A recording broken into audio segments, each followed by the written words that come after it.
जयराम महतो भी कुछ काम करेगा, तो वही अपने मान लीजिएगा अगर जीतता है तो चुनाव में यही होता है, अगर वो भारी मतों से जीतता है तो उसको ऑफर भी आएगा मेरे पार्टी में आ जाओ, मेरे पार्टी में आ जाओ। अगर वो निर्दलीय लड़ता है तो वहाँ चिल्लाएगा, त्रिकोणीय टक्कर है। लेकिन कुल मिला के सबका व्यू देखा जा रहा है कि भाजपा ही इस बार कम अंतर से जीते। पिछली बार 2.5 लाख अंतर से जीता था। जीतने का पूरा प्रयास है कि भाजपा ही विन होगा चुनाव 2024 में। आप जैसे युवा ताकि जयराम महतो को साथ दे रहे हैं, समर्थन दे रहे हैं, लाखों की भीड़ उमड़ रही है, सब लोग जयराम जयराम के नारा लगा रहे हैं, घर घर जयराम भी कह रहे हैं, और यही त्रिकोणीय का समीकरण भी बन रहा है, इसका भी आप भी कह रहे हैं। तो क्या लगता है कि जयराम महतो अच्छा लीडर नहीं है या वो जीत नहीं सकते हैं? देखिए, भाजपा जीतेंगे तो क्या मुद्दा है? सिर्फ मुद्दा, कुछ मुद्दा नहीं है। नरेंद्र मोदी पहला मुद्दा है, बस उनको देख के लोग वोट कर रहे हैं। ये देखिए, हम आपके क्षेत्र के पीएम, हम आपके क्षेत्र के एमपी, सब मुझे देख के दीजिए। बाकी चंद्रप्रकाश चौधरी को नहीं देखना है, अन्नपूर्णा जी को नहीं देखना है, और दिलीप वर्मा को भी नहीं देखना है, गांधी विधानसभा से जो चुनाव लड़ेंगे जी। बस मुझे देखिए और पोलिंग कर दीजिए। क्या लगता है गिरिडीह लोकसभा क्षेत्र में मुद्दा ही नहीं है? मुद्दा वही वादा वाला मुद्दा है कि 5 साल रहे, आने वाला 5 साल रहेंगे, हाथ जोड़ के आए, इस बार हमको दीजिए वोट, तो अगला बार से चुनाव हम अच्छा करके दिखाएंगे। बाकी कहने का मेरा मुद्दा ये है कि सबको जाना है लंका, राजनीति हो गया एक लंका। नमस्कार, जोहार, और आप देख रहे हैं अपना गिरिडीह में विकास यादव, और अभी मौजूद हूँ झारखंड के गिरिडीह मैदान है, और यहाँ चाय पी रहे थे तो कुछ युवा साथी मिल गए, तो युवाओं से बात करने का प्रयास करते हैं। इस बार गिरिडीह लोकसभा या कह सकते हैं चुनावी माहौल क्या है? भाई साहब, क्या नाम हुआ आपका? रवि कुमार। कहाँ से? बड़ा चौक गिरिडीह। बड़ा चौक गिरिडीह। भाई साहब का घर है बड़ा चौक गिरिडीह, तो भाई साहब से जानने का प्रयास करते हैं कि भाई इस बार जो है माहौल क्या देखा जा रहा है इस चुनाव में?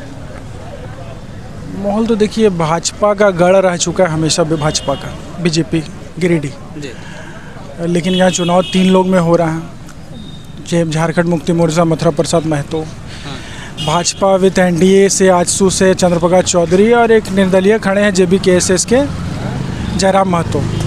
टक्कर तो है, त्रिकोणीय टक्कर है।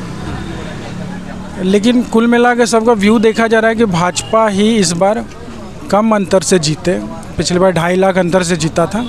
जीतने का पूरा प्रयास है कि भाजपा ही विन होगा चुनाव 2024 में।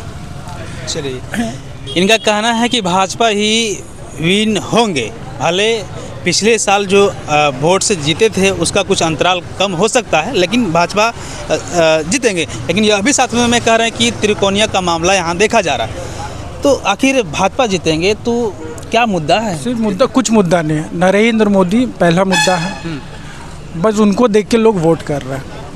वो आ गए, यहाँ भी कोडरमा भी आए, गिरिडीह लोकसभा और कोडरमा से पेशम में जो आए हुए थे, तो बोले कि किसी को मत देखिए, हमें देखिए, हम आपके क्षेत्र के पीएम, हम आपके क्षेत्र के एमपी, सब मुझे देख के दीजिए। बाकी चंद्रप्रकाश चौधरी को नहीं देखना है, अन्नपूर्णा जी को नहीं देखना है, और दिलीप वर्मा को भी नहीं देखना है, गांधी विधानसभा से जो चुनाव लड़ेंगे जी। बस मुझे देखिए और पोलिंग कर दीजिए। अब जनता को मालूम होना चाहिए कि कौन विकास किया 5 साल में। तो विकास अब देखिएगा तो गिरिडीह का नहीं हो, बगल में हमारा धनबाद को देख लिए कहाँ से कहाँ चला गया। बगल में हमारा देवघर है, देखिए वहाँ पर अभी तो नॉमिनेशन के लिए निशिकांत दुबे जी जिस ट्रेन को उद्घाटन किए उसी ट्रेन से नॉमिनेशन करने के लिए गए। एम्स, उतना बड़ा अस्पताल, हमको लगा इंडिया में दूसरा या तीसरा नंबर देवघर का एम्स है। एयरपोर्ट, तो विकास देख लीजिए। गिरिडीह में का एक छोटा सा पुल बनाने में इन लोगों को 4-5 साल लग गया। अभी जो टूट गया था पुराना पुल जो COD और सिरसिया जाते थे, वो 4-5 साल तो उसको पुल बनाने में लग गया। अब चुनाव आया तो लोग वहाँ लिख रहे हैं कि अब आपको इंतज़ार कीजिए, 1 महीना के अंदर बन जाएगा। पिछले 3-4 साल से लोग इतने परेशान थे, कुछ बीच में एक बार हजारीबाग के लोग आए थे तो गिर के मर भी गए थे। मैप के सहारे गए थे। अगर पुल रहता तो बेचारा वो 2-3 लोग का जान बच जाता। तो ये सब दुर्भाग्यपूर्ण वाली बात है। बाकी गिरिडीह के बैटल में कोई वैसा नेता ही नहीं है। आप देख लीजिए ना, आप लोग मीडिया पत्रकार हैं, कोई वैसा यहाँ पे तो कोई बड़ा कोई मीडिया वाला आता तक नहीं है, गिरिडीह को पूछने तक नहीं आता। एक हम लोग झारखंड के महान प्लेयर है महेंद्र सिंह धोनी, कुछ उनके नाम से लोग जानते हैं बस, और नेता के नाम से कहाँ कोई जानता है। यानी क्या लगता है गिरिडीह लोकसभा क्षेत्र में मुद्दा ही नहीं है? मुद्दा वही वादा वाला मुद्दा है कि 5 साल रहे, आने वाला 5 साल रहेंगे, हाथ जोड़ के आए, इस बार हमको दीजिए वोट, तो अगला बार से चुनाव हम अच्छा करके दिखाएंगे। बाकी कहने का मेरा मुद्दा ये है कि सबको जाना है लंका, राजनीति हो गया एक लंका, और लंका में जो जाता है वो बन जाता है रावण। तो चाहे कोई भी जीते वो बनेगा वहाँ जाके रावण। अभी लग रहा है कि काम करेगा, होप में लोग वोट कर रहे हैं, होप में कि करेगा। बाकी बाकी जो निर्दलीय कैंडिडेट है बता रहे हैं कि जयराम महतो भी कुछ काम करेगा। तो वही अपने मान लीजिएगा अगर जीतता है तो चुनाव में यही होता है, अगर वो भारी मतों से जीतता है तो उसको ऑफर भी आएगा मेरे पार्टी में जाओ, मेरे पार्टी में जाओ। अगर वो निर्दलीय लड़ता है तो वहाँ चिल्लाएगा, मीडिया वाले कवरेज भी कम करेंगे उसको। अपना फंड जो उसका 4-5 करोड़ का आएगा सालाना, जो भी सांसद निधि का फंड है वो फंड खर्च करेगा। बाकी उससे सुधरने वाला कुछ नहीं। एक तरफ आप कह रहे हैं कि यहाँ कुछ विकास भी नहीं हुआ, फिर कह रहे हैं कि भारतीय जनता पार्टी ही जीतेगी। मजबूरी क्या चीज़ मजबूरी हो गया? अभी झारखंड में नई पार्टी, जैसे आप बोल रहे हैं जयराम महतो, एक युवाओं का चेहरा बन रहा है, लोगों को जो बुनियादी सवाल होता है वो सवालों को लोगों के पास रख रहे हैं, ज्वलंत मुद्दा को उठा रहे हैं। आप जैसे युवा ताकि जयराम महतो को साथ दे रहे हैं, समर्थन दे रहे हैं, लाखों की भीड़ उमड़ रही है, सब लोग जयराम जयराम के नारा लगा रहे हैं, घर घर जयराम भी कह रहे हैं, और यही त्रिकोणीय का समीकरण भी बन रहा है, इसका भी आप भी कह रहे हैं। तो क्या लगता है कि जयराम महतो अच्छा लीडर नहीं है या वो जीत नहीं सकते हैं? देखिए बात ऐसा है कि पूरा भारत देश 65% युवा वाला देश है। पूरा कंट्री में, पूरा वर्ल्ड में देखिए इससे ज़्यादा युवा कहीं नहीं। तो राजनीति में युवा को आना चाहिए, राजनीति में युवा का आना चाहिए।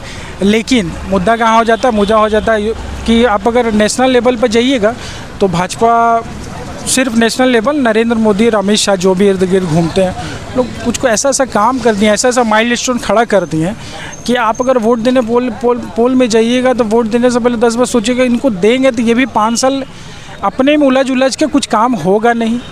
और अगर ये रहे तो केंद्र सरकार कुछ तो मान लीजिए ये लाएगा भी नहीं, तो झारखंड के लिए केंद्र सरकार कुछ भेजता है जी। तो झारखंड का भाजपा कैंडिडेट प्रतिनिधि कर रहा है तो उसको करे अथवा मजबूरी में भी काम करना पड़ेगा। यानी जयराम महतो अच्छा नेता नहीं है? नहीं, अच्छा नेता है, नेता वो भी अच्छा है। तो वोट क्यों आखिर वोट क्यों नहीं समर्थन कर रहे हैं वोट देने में? विज़न हमको नहीं लग रहा, कुछ वैसा विज़न वो बता नहीं पा रहे हैं। जैसे कि आपको लग रहा है कि हम लोग शहर में रहते हैं, गिरिडीह शहर में रहते हैं, तो गिरिडीह शहर में नगर निगम का नेता ही थोड़ा बहुत देखिए, थोड़ा बहुत विकास हुआ, बाकी सांसद और विधायक कोटा का काम ही कुछ नहीं दिखता। अच्छा, अब इंटायर एरिया में हो सकता है जयराम महतो को बहुत ज़्यादा पकड़ो, गिरिडीह जिला में, गिरिडीह विधानसभा में ऐसा कोई नज़र नहीं आ रहा है। लेकिन अगर ज़मीनी घर घर आते हैं, अगर घर घर अगर रिक्वेस्ट करने जाते हैं, जैसे मान लीजिए हम लोग युवा हैं तो हम समझ रहे हैं, तो हम अपना पोल जाके दे देंगे। हमारे घर में 5 फैमिली, हमारी माँ है, बहन है, बाप है, सब है, ठीक है। तो वो लोगों को कन्विंस कौन करेगा? वो लोगों को कन्विंस मोदी जी आए बोल दिएगा हमको देखिए, हमको वोट दीजिए, बाकी हमको किसी को कैंडिडेट को नहीं देखना है। तो जयराम, ये चीज़ में कमी है, ये चीज़ जयराम महतो के लोग या जयराम महतो को आना चाहिए और शहरी क्षेत्र में भ्रमण करके ये चीज़ बताना चाहिए कि देखिए मेरा ये विज़न है, आने वाले भविष्य में हम ऐसा काम करेंगे, मुझे पोल कीजिए, मुझे जिताइए। आपने 5 साल देख चुका है, चंद्रप्रकाश चौधरी जी रह चुके हैं, वो क्या काम किए? वो कुछ भी काम नहीं किए।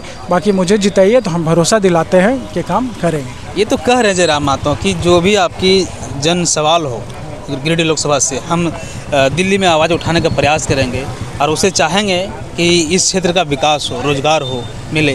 लेकिन ये रोज़गार की बातें कर रहा है, फिर भी आप युवा, और यही देखा जा रहा है तो युवाओं को भरपूर समर्थन मिल रहा है। आप ज़मीनी सर्वे आप कर सकते हैं, देखिएगा, हम लोग गाँव में जा रहे हैं, पहुँच रहे हैं, देख रहे हैं, तो जयराम महतो का नारा हर युवा लगा रहे हैं। शायद गिरिडीह शहर में उनका पेट नहीं बैठ पा रहा हो, इसलिए आप कह रहे हैं? हाँ, होप कि हो सकता है गिरिडीह में वो नहीं आ पा रहे हैं या फिर वैसा पेट नहीं बैठ रहा उनका। लेकिन मेरे जहाँ तक हमको एक्सपीरियंस है। अच्छा, जो सवाल जो उठा रहे हैं जयराम महतो, क्या सही सवाल है या गलत है? देखिए, विकास का तो बात करना ही होगा, प्रतिनिधित्व तो उनको करना है तो विकास का तो सारा बात करना होगा, विकास करना होगा, ये करेंगे, वो करेंगे, पुल, नली, गली, ये सब तो छोटा मोटा मैटर हो गया।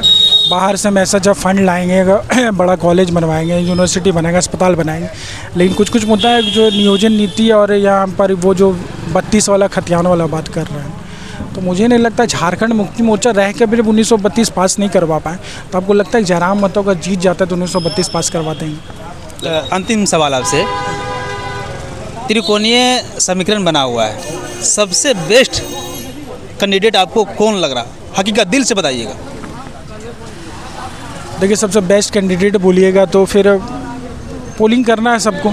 युवा में देखिएगा तो जयराम महतो, अंडर 30 का बंदा है वो, अंडर 30 साल का वो लड़का है। देश में युवा शक्ति आना चाहिए।